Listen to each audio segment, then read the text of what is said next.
Welcome to Audio Gyan with Kedar Nimkar, a podcast that documents insightful conversations with Indian designers, artists, musicians, writers, thinkers and creatives of all types. Catch us on iTunes or visit audiogyan.com for more Gyan sessions. Here's your host Kedar Nimkar. Today I have Arzan Khambatta with us on Audio Gyan. Arzan is a sculptor and has designed some of the most prominent public sculptures in the current time. An architect from Rachna Sansad's Academy of Architecture, Mumbai. He got his first break when he attended a vacation art class from school under the guidance of noted artist Anand Mohan Naik at the late sculptor Adi Davierwala's workshop. Yeah, he now sculpts from metal sheets, strap, rods, pipes, and various other sections that are twisted, beaten, and textured to give the desired effect. Arzan lives and works in Mumbai. So thank you, Arzan, for giving us your time and welcome to Audio Gyan. Most welcome. Pleasure. Thank you. So I'm really a layman to sculpture in general. So I've kept some simple questions and please feel free to go as much as in detail as you want. Sure. But yeah, we'll be keeping the topic is around introduction to sculpture. Sure. The first thing which I want to ask you is how do you conceive a sculpture? I mean, what is the process of gathering the material? What comes first, like the form or the material? How does that work? Okay, I'll tell you. So when I started working with a lot of scrap metal. So what interested me was the inherent nature, the form of the scrap itself, in the form of old hinges and old water tanks and gears from cars and stuff like that, springs, etc., anything. And when I would see that, I would see images within that which had a potential to be joined together and come together as a design. So my initial days, there were no sketches or there were no preconceived notions. I would actually sit with the scrap and let the scrap sort of talk to me and tell me what it actually wanted to become. So just to give you an idea, like I would take a carpenter's vise and take it apart. And then I remember making it into a family portrait with 3 children, stuff like that. So it actually sort of emerged from there. At that time, I didn't have too many tools, so I couldn't alter the material form like I do right now with gas and heat and all that. So I would very much use the pieces as they are. Now, coming from that, maturing from that, going further and further, then I started using raw metal in terms of your sheets and rods and straps, etc. I started doing sketches because most of my work now is site specific, is custom made, and then the sketches have to come first because the client wants to see what I have in mind for his space, whether he likes it or not or what, correct? I cannot just go blindly and make something. So there, the sketches come first. When I'm doing for a show, it's entirely my own ideas and designs because I don't have the end client in mind who's going to buy my sculptures. So it works both ways. But what is the process when you are doing a non-commissioned work? I mean, it is just piecing together and then the form evolves, or you have something visualized beforehand? I think it's very difficult to describe the actual stages, but I would say yes. Even when I'm walking down the road, something might strike me and I say, okay, fine, let me go to the studio tomorrow and try this idea out. Now, when I go to the studio tomorrow, I see a couple of pieces that I've already started. So I play around with that a little bit. I try and see if the new idea that I have can go into some of the incomplete ones, or should I show something new entirely? So when I'm working, your mind sort of floats around a lot of things, And when I always say that when you're making sculptures for an exhibition, the pieces that come out are a reflection of the exact mood that you're in, And so everything that you see around strikes you. Everything that you see around sort of comes together in your minds, gets stored, and then when you're at your studio, all the ideas sort of pour out into something or the other, So sometimes I can conceptualize 3 new sculptures in one day, or sometimes just one sculpture in 12 days, Okay. So it's like that. It's a very erratic way of working. There is no definite sort of a guarantee that if I go in the studio today, I'm going to be very creative, something like that. It sounds more like a painting itself because the colors you use also define the mood of the painter. Similarly, of course, entirely. Yes, true. In my case, it is the forms. It is whether it is sharp, it is whether it is lyrical, whether it is soft, whether it is heavy, and so if sometimes I feel like doing wood carving because it gives me that kind of softness. When I smoothen it, it's very therapeutic. Sort of you go there and then you see your smooth form emerging out of a rough log. And sometimes when you feel very energetic and grungy, you work on metal because that's the sharpness of the metal also excites me to some extent. Correct, It's like correct. that. Yeah, it sounds very interesting. Uh, so, second one which I wanted to ask you is what is the Yes. role of space while making an artwork? I mean, when it's non-commissioned, as you said, while doing Yeah. exhibitions, do Yes. space contextualize art? I mean, this is for your kind of work also, and in general at a sculpture level also. Like, how do you decide spaces? What is the role of the space where you are exhibiting? Do they Okay. define? Yeah. Of course, definitely, yes. So, you absolutely said it right. I think that has become my forte over the years, Hmm. where an architect, a builder, a client, a hotelier calls me and shows the space and say, okay, see, this is the kind of space that I have. This is what the architect has designated for a sculpture. Okay, it Hmm. ends there. That is Hmm. his brief. Hmm. Now, then I take over. Then I see what the function of the building is, whether it's a hotel, whether it's a corporate lobby, whether it's a residence, is it a housing complex? And then the design sort of flows over there. Then Hmm. I see what are the kind of finishes around. What are the kind of empty spaces around? Is it enclosed in a space, or does it have like loads of volume like garden space around it? So Hmm. all these things help me to decide the scale of the sculpture, the design of the sculpture, the material, and the form. And Hmm. then it sort of fits in. Like, just for example, something that I do for a corporate lobby could be in very angular steel sections.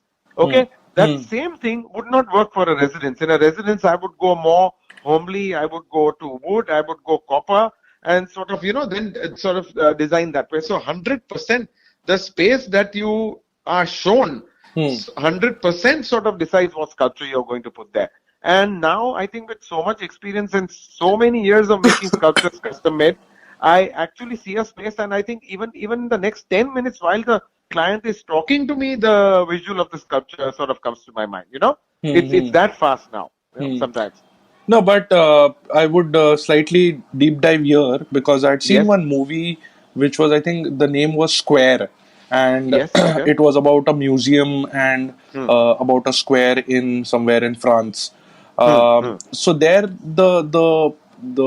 there was an incident where the person says that if you just keep your purse in this open space, hmm. will it be called as an art because it's a Huh, gallery and it's like open correct. right now. Yes, So similarly, if there is, so I got your point when you said that when it's a corporate structure or when there's a yes, residential, yes, correct, but what happens correct. when there is like completely open-ended um background or there is just open space? So do you create that space or do you create an environment to justify your expression, or how does that work? I think what you're saying is right. Yes, on a major level, the space around it would dictate the sculpture. And yes, when I'm putting my sculpture in that space, the Hmm. immediate space around I would design also.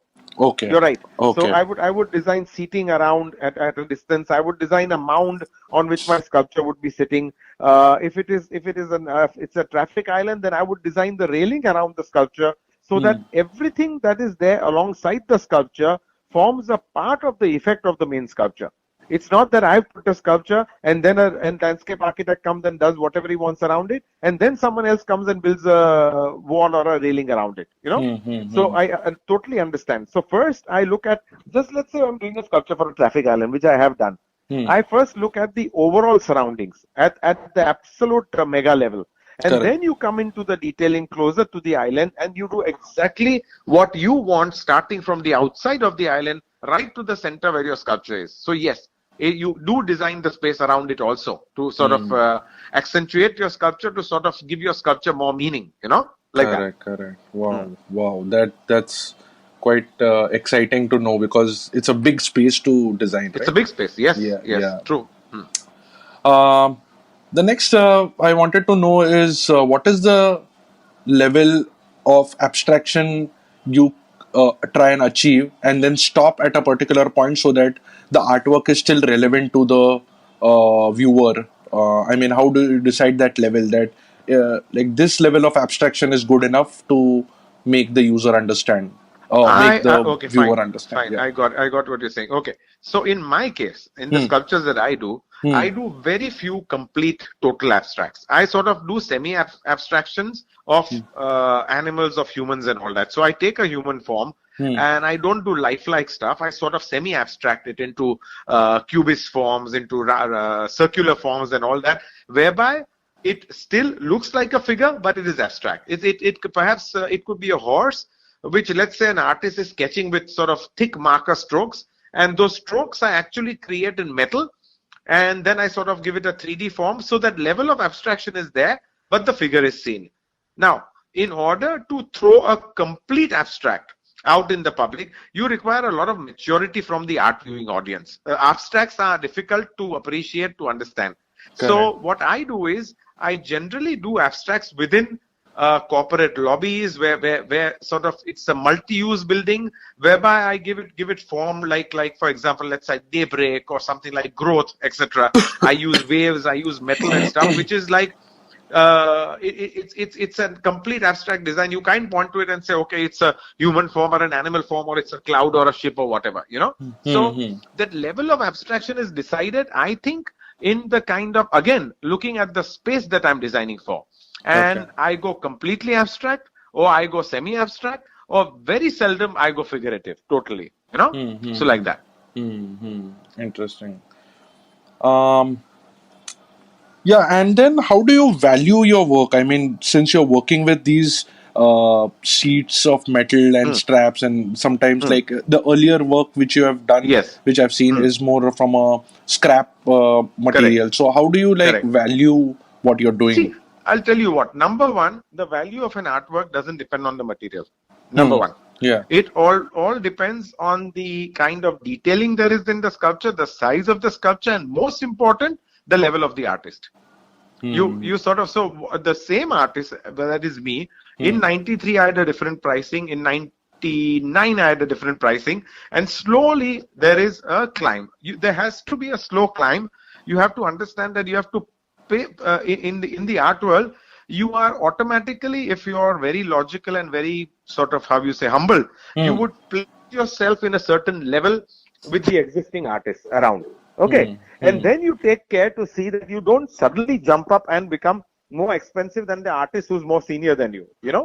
Correct. Correct. And so, of course, everything has to be taken into consideration. I'm not talking of a senior artist doing a 1 foot work and me doing a 30-foot work, you know? Hmm. You Hmm. understand what I'm saying? Correct. But Correct. in proportion, apples to apples, I think you have to be very careful in your pricing, that you don't go overboard and that you don't underprice, so that your clients don't feel that your price is, oh my God, it's still the same what it was 5 years back. It can't be like that. Correct. So there is a very intelligent method of pricing it as per your chronological age of your work since you started your sculpture, you know? Hmm. Hmm. Hmm. That sounds like a different, probably different audio GAN altogether for this. Yes. Yeah, So it's a difficult thing. Believe me, it's a difficult thing to price it. yeah. So I'm in the realm of custom-made commission sculpture since a long time. So Hmm. even for me, someone says, okay, you know, immediately how much is it? I cannot give an immediate reply because every piece is different. I go back, I think a little, I place it amongst the other sculptures that I've done, I compare it, and then I give a pricing. You know, it's difficult. It is Correct. difficult. You know, Hmm. Hmm. there is Hmm. no thumb rule exactly like that. You know. Interesting. Arzan, I would like to conclude with one last question, Yes. which is more like a slightly at an abstract level. I wanted to understand. This Hmm. is slightly taking a detour from what we had already just now. Yeah. But what is the role of sculpture in the society at large? I mean, there are I'll paintings tell which you. have been, yeah, Okay. yeah. Yes. Hmm. So basically, I'll tell you what. Let's say the role of art first on a larger level. Hmm. What does art do? If you look at civilizations, if you look at empires which have been formed, everyone has left behind pieces of art and architecture and writing and literature, of course, which all sort of, how you say, sums up what that civilization was about. Correct. Art, I think, adds value to life. Sculptures in the open city scenario add value to your city. They act as oasis between this drab city environments for people to sort of look at. Psychologically, people get a break. I'll tell you a very interesting fact. Being an architect. Now, you see New York. The whole plan of New York, Manhattan, is on a grid. It's like a 90-degree grid, correct? You walk through the street, there are skyscrapers which have straight lines, absolute straight lines. Correct. So everything's 90 degrees to the floor, 90 degrees to the sky, parallel to the horizontal and the roads and all that. So suddenly when you see an Alexander Calder in an open courtyard which has curves and all that, immediately your eyes and your mind take a break, even without you knowing it. So these sculptures are literally oases. They form landmarks.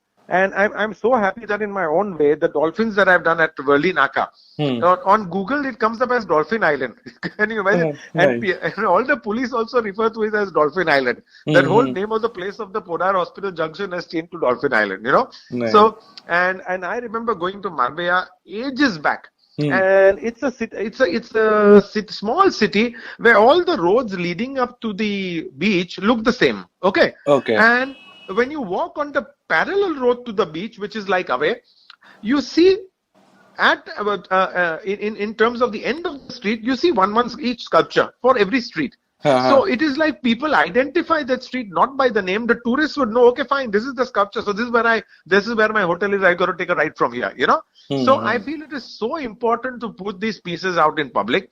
I am all for more public art than art in galleries, because I feel a lot more public has to see it, and not only the people who enter galleries. And I feel it adds value to the city. It adds value to the the environment, I would say, on the whole. Interesting. And just this strike me just now. It could be a very naive question, but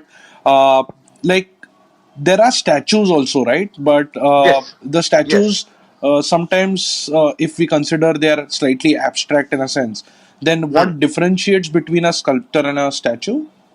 A statue, I tell you what, technically a statue is of a political leader or a human form and all that. The sculpture is a sort of where the artist takes a little liberty to twist and turn the form a little and to give it a little, a little joie de vivre. Like for example, David is a sculpture.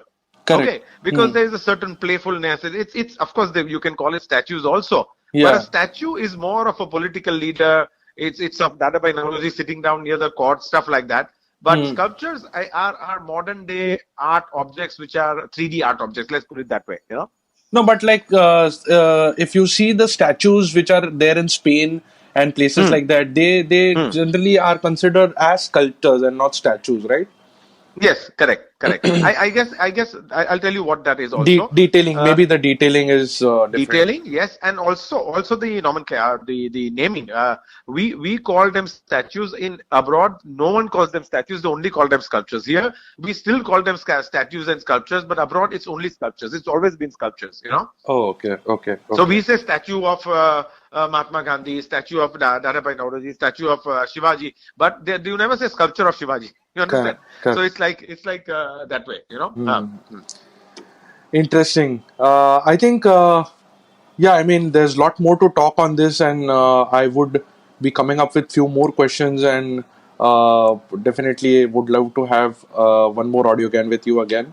But for now, this is good note to end this. Thanks, Arzan, for giving me your time, and it was lovely talking to you. Yeah, absolute pleasure. Thank you very much, Kiran. Thank you. Thank you. And that's it from today's Gyan session. Catch us on iTunes, Saavn, Stitcher or any podcasting app you use. Do rate us on iTunes and follow us on Twitter, Facebook and Instagram. Stay tuned for more Gyan on audiogyan.com. Till then, bye.